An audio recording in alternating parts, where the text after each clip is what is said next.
4 মাস পর সোমবার লন্ডন থেকে দেশে ফিরছেন বিএনপির চেয়ারপারসন বেগম খালেদা জিয়া। তার সঙ্গে আসছেন দুই পুত্রবধূ ডক্টর জুবাইদা রহমান এবং সৈয়দা শর্মিলা রহমান। জানা গেছে সোমবার সকাল 9টায় তিনি অবতরণ করবেন সিলেট ওসমানী আন্তর্জাতিক বিমানবন্দরে।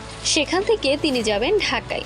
বেগম খালেদা জিয়ার দেশে ফেরার বিষয়টি নিশ্চিত করেছেন জিয়াউর রহমান ফাউন্ডেশনের ইউরোপের সমন্বয়ক এবং তারেক রহমানের ঘনিষ্ঠ কামাল উদ্দিন শনিবার এক ফেসবুক পোস্টে।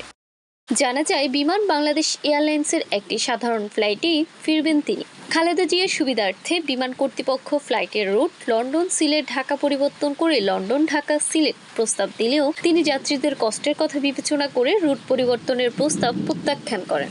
এর আগে গত 8ই জানুয়ারি উন্নত চিকিৎসার জন্য কাতারের আমিরাতের পাঠানো বিশেষ এয়ার অ্যাম্বুলেন্সে লন্ডনে যান খালেদা জিয়া।